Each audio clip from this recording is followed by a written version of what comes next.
Hey guys, welcome back to Clownfish TV. This is Neon. I am here with Geeky Sparkles. Hello. And we're going to talk about Gravity Falls creator Alex Hirsch slamming Disney over their Pride Month hypocrisy. So this is not the first time that Alex Hirsch has slammed Disney. He's actually slammed them quite often, which is why he's not doing any shows with Disney currently. But just to, last year, I think, whenever Disney Plus brought Gravity Falls to the platform, they took the symbol off of Grunkle Stan's hat because they didn't want to offend Turkey. I thought that was an accident. Oh, no. They had multiple versions of the show, and the one version of the show, as I understand it, his symbol was offensive to Turkey. Okay. Or something. So they took it off, and his fez had no symbol, which is actually a plot point in the show, the symbol on his hat. But they took it off, and he was not happy about that. They spun it. It was like an accident or something. But yeah. Yeah. Whoopsie. Yeah. Disney has a lot of accidents. They do for sure. But he's talking about how Disney is ramping up their Pride merchandising, and it's everywhere. This year, especially this year more than other years, Disney is definitely making people taste the rainbow.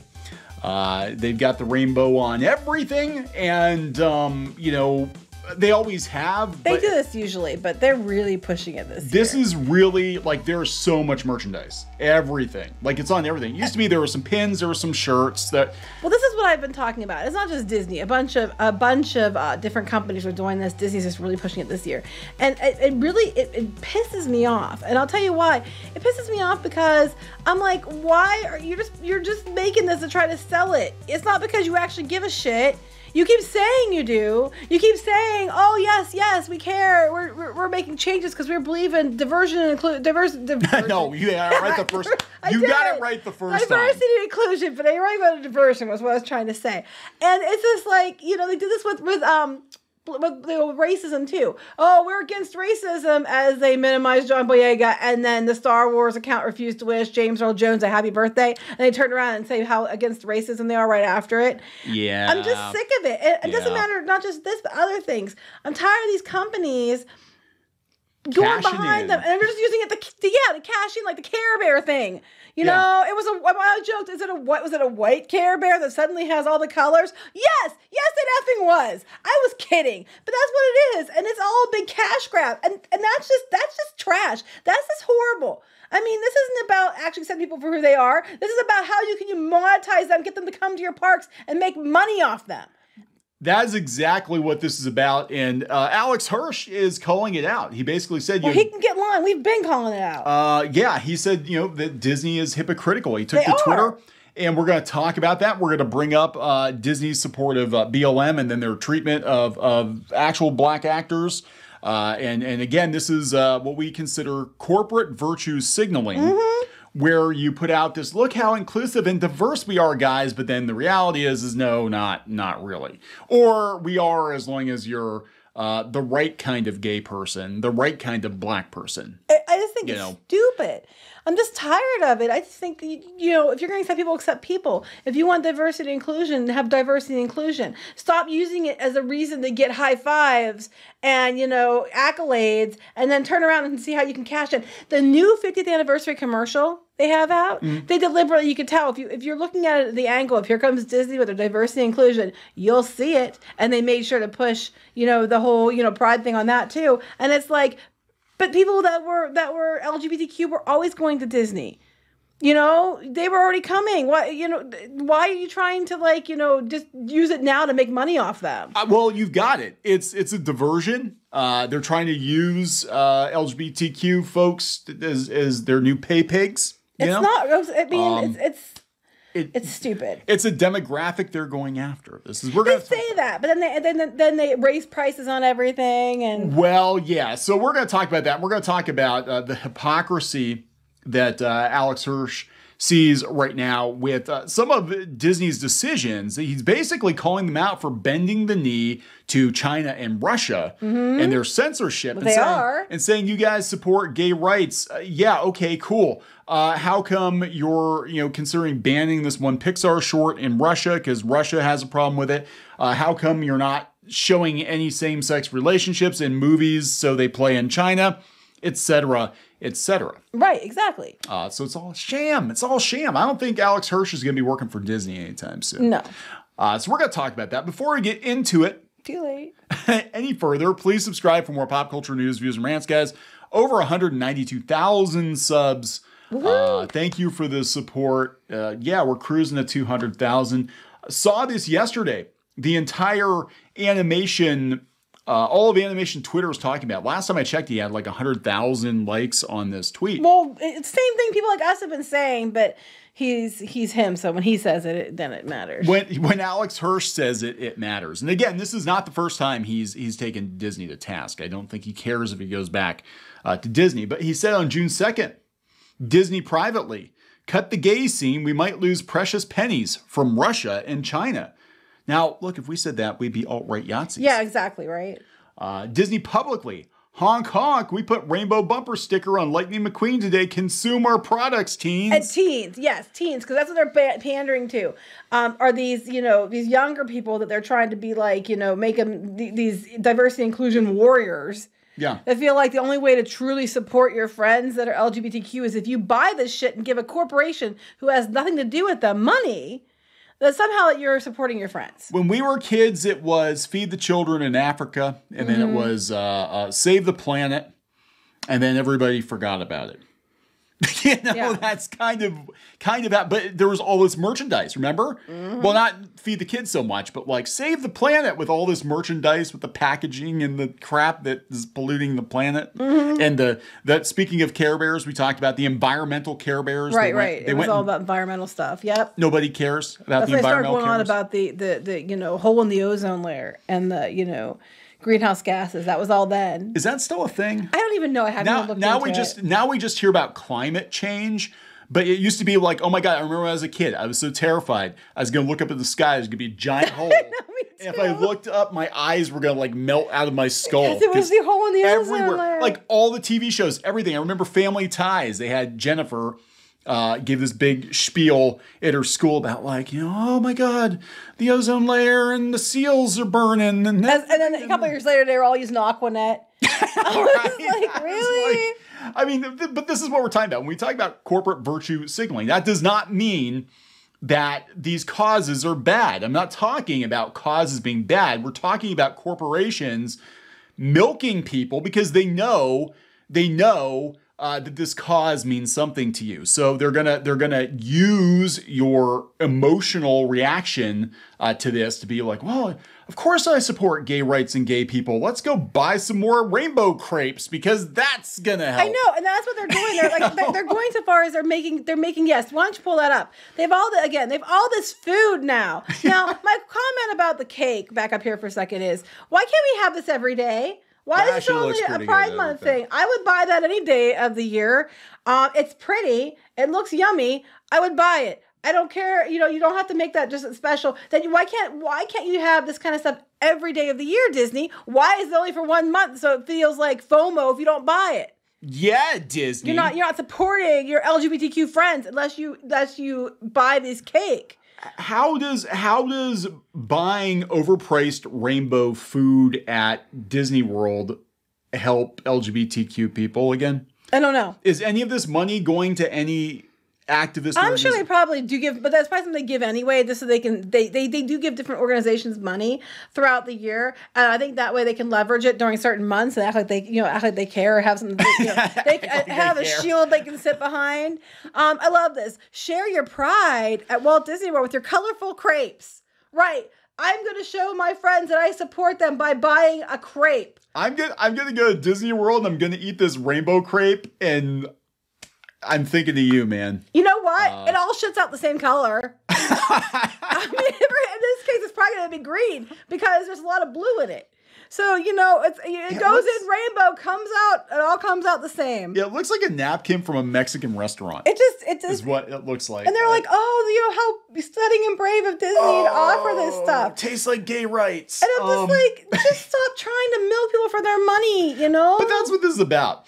So Alex Hirsch goes on, and I love this thread, by the way. He like I said, if we said it, or a YouTuber. We have been saying it. We've been saying this. If you go see my Care Bear spiel, go watch that. If we say it, then all of a sudden we're like, oh my God, you're just a bunch of hate mongers. And it's like, no, not at all. Actually, I know we got a lot of LGBTQ plus folks that watch us. We love our viewers.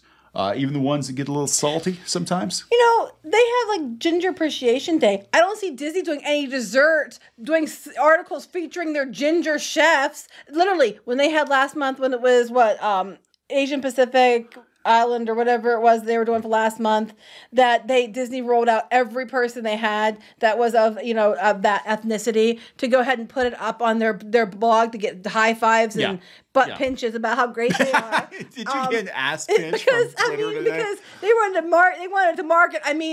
Showcase them to get more money. And I'm like, well, there's a Redhead Appreciation Day. I have not yet once seen Disney do, let's have a special redhead crepe.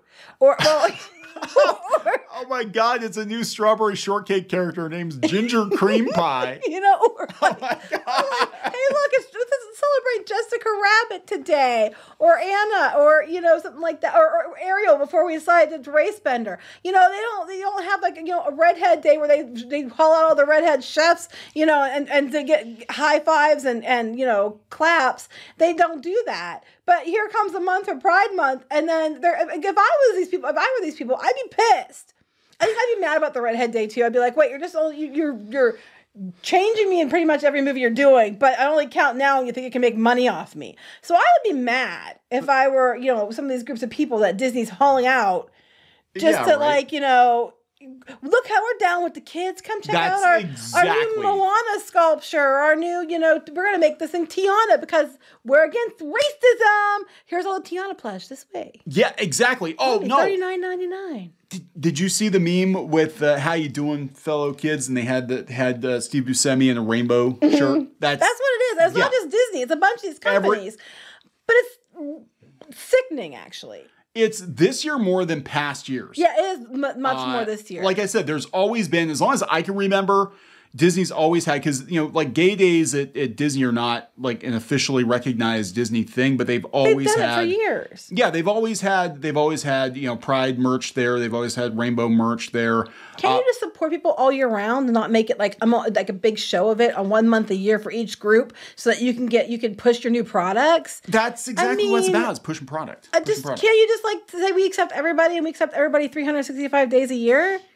Wouldn't that be true diversity and inclusion? Yeah, but you wouldn't sell as many rainbow crepes. You would sell rainbow crepes all year round. It wouldn't matter. You could sell that rainbow cake. You could sell these rainbow crepes all year round, and no one would think anything of it. Why don't you just open a restaurant that's nothing but rainbow food? They probably have that. The Rainbow Cafe instead of the Rainforest Cafe. We'll retheme it. Yeah. Yeah. It's just, you don't have to. You're just leveraging identity for profit. Anyway, he said to any creative at Disney TV, feature, publishing, or streaming, please mercilessly spam your executives with "there's room for everyone under the rainbow" next time they tell you to please revise your LGBTQ plus character for not being Disney appropriate. I believe it. Now, he is probably speaking from experience, because the sheriff and deputy from Gravity Falls, they clearly had a thing going on, but it was not explicit. And he said that Disney basically gagged him, that he was not allowed to make these characters gay. Obviously, if you look at it from that angle, and especially there's like a clip montage here, you definitely get the vibe that was going on. Well, they're talking about how Star and Owl House has it. Yeah, because now it's the trendy thing to do. Back then it wasn't, it wasn't the current in thing, but now it is. So now everybody and their brother's making like half the characters, LGBTQ, whatever, for diversity, inclusion purposes, even though now it's moving past that to just being a race thing now.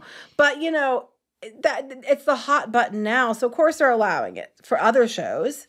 So one user asked Hirsch, what does Disney have to fear? They own that's not untrue. Losing a single ruble. So what he's probably talking about is this short in Pixar short called Out. And I remember hearing about that. Yeah, and it was on Disney Plus. It's been on Disney Plus for a while. I actually forgot it was a thing, but Russia's having a bit of a meltdown over this short, and Disney is being told not to bring this short out in Russia, or you're going to lose some rubles.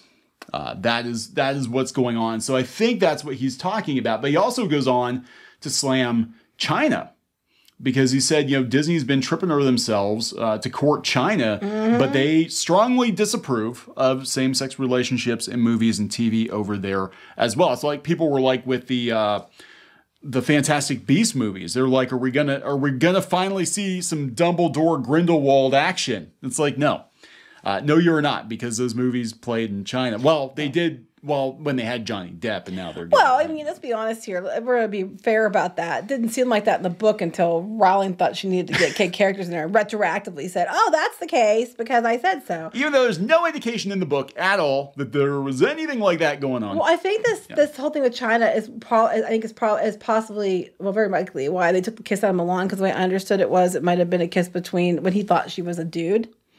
I'm not 100% sure about that. Insubordination. Yeah, so that might be part of the reason. Pander to Japan, they love that shit. I'm just tired. I'm just tired of this. It's like, why can't, if you want to support people that, with rainbows and all that and Pride Month, that's great. Do it all year. If you want to support your different cast members, or different team members that are part of different cultures that happens to be that month they're being celebrated, well then, support people all year. Don't just haul them out to wave them around on that month and then, shove them back in the corner and then pull out the next group. Basically, okay, you're old news. It's in June already. It's just like... Yeah, right. It's so insulting. It's like, okay, come July 1st, you're dead to us. Put away all the crepes. That's when you see a couple months later, all the rainbow stuff's on clearance at the stores. And it was, because we were there. It was, after Pride Month was over, when we were at the Disney parks. Now, granted, it was a couple months later. Last year, it was all marked down. All the rainbow merch was marked down. Yeah, I think, well, like I said, they've never had a shortage of it. They make sure it's available, even though, which is, again, it's kind of weird. Disney pushes this hard, but they will not actually do an official gay day or whatever, but they have no problem. They have all different flags. All the flags. And all that. Yeah, I mean. And it's just, and as soon as a couple months later, it's going to be on clearance. And people and beyond LGBTQ plus people like rainbows in general. People will buy rainbow stuff. Rainbows have been popular since, I remember it being popular when we were little. I had rainbow stickers in my sticker book when I was a kid in the 80s. I love rainbow stuff. I love rainbow stuff forever. I think it was scented too. I think it smelled like unicorn shit or something. Yeah, there you go. I don't know what unicorn shit smells like, but hey. It smells like rainbows. It smells like rainbow crepes. I just think it's funny because everybody's like high-fiving Alex Hirsch, and we've been saying the same shit for a while now. Alex Hirsch is allowed to say it. YouTubers are not allowed to say it, but it's interesting because, he's coming right out and saying, hey, China's a problem, Russia's a problem with, Disney pandering to them. And meanwhile, John Boyega slammed Disney, and you can't tell me differently that they minimized Finn on the poster and they downgraded the importance of his character for the other two movies because they knew it wouldn't play well in China. And then, now we have the story that we put up the other day, what Pro wrote and I edited it up, was talking about the fact that, a lot of these entertainment studios are upset about China in general because now with the whole thing with John Cena and the Fast and the Furious 9, F9, they might have a problem because China got pissed and made an apologize. Now it's not doing well. This is just an example. So you have to do what they want, because if you don't, their people won't go see it. They'll publicly slam it, and then if you make an apology to China, then you get slammed over here. Why don't we just make the entertainment we want to make? And that's good for good sake. Let the market decide what is and what is not popular. Don't necessarily create, because this is the problem. When you start creating entertainment by committee, whether or not it's like you're creating entertainment because you want to hit this demographic or that demographic. And we're hearing that, when it comes to Disney Plus, a lot of the virtue signaling is to boost certain demographics, because Disney's like, we need some more black subscribers. We need some more gay subscribers. Back end, that's what we're hearing. Back channel. So it's not legit anyway. It's like if you're just doing it because you're trying to pander to a certain audience, And again, look how long, because Disney in their mind, they're like, hey, China's got a lot of people that like movies. Let's, pander to China. Well, this is what you get. Disney wants to pander to anyone I think they can get money out of. It's going to be India next. And it's starting to bite them in the ass because other places, people are calling them out. And then, like, for example, when they raise the prices on the new Boo Bash, people are, like, really pissed about this. And they're starting to be like, if we keep giving them the money, they're going to keep doing this, so we need to stop. So they're going to, cut their nose off to spite their face because they keep trying to play all these sides. And eventually, it's all going to collapse in on you. You can't keep doing that. No, just make good stuff. Walt did not sit and think like, well, what's the demographic for this movie? He's like, is this a good story? Yes or no? And if you create good stories and it's story first, then it'll resonate with people and you will naturally sell merchandise. But Disney, they're always looking at like, will it merch? Will it? Because that's such a huge component. Yeah, literally. This is a different identity. But will it merch? Will it merch? I'm like, seriously? Will it crepe? Will it crepe? Can we crepe this? What's the most expensive dessert we have? Who likes cheesecake the most? Let's make the most expensive cheesecake and go after, I don't know, do the Vietnamese like cheesecake? You don't have enough of their money yet. Let's make a show for them and then have cheesecake in the parks and then make the cheesecake the same color as the mouse ears and the backpack. But that's what they do. Yeah, they do. Swear to God, I've been to these Disney marketing shindigs. They literally create walls for Instagram and create merchandise and drinks and snacks to match all this shit. They haven't done it in a little while because, with the parks being closed, they didn't. I think they did Arendelle Aqua, and then they did the Make-A-Wish. The Make-A-Wish Blue or Dreams Come True Blue or whatever. That was the last one I know of. They actually just put a whole line together to try to promote it to people on the internet because they were hoping they'd come to the parks and buy it. And they had all the drinks and foods to go with it. I think Arendelle Aqua was the last one that did all that. Make-A-Wish Blue had the purses and everything matched. But they do this. They'll get an ear color. Like, oh my gosh, it's Briar Rose Gold. It's, the Millennium, whatever. And they do this all the time. Just remember, at the end of the day, Mickey's favorite color is green. It's true. That's all he cares about. So are we going to wrap this one up? Mm-hmm. All right. So please subscribe for more pop culture news, views, and rants, guys. We'll talk to you later. Bye.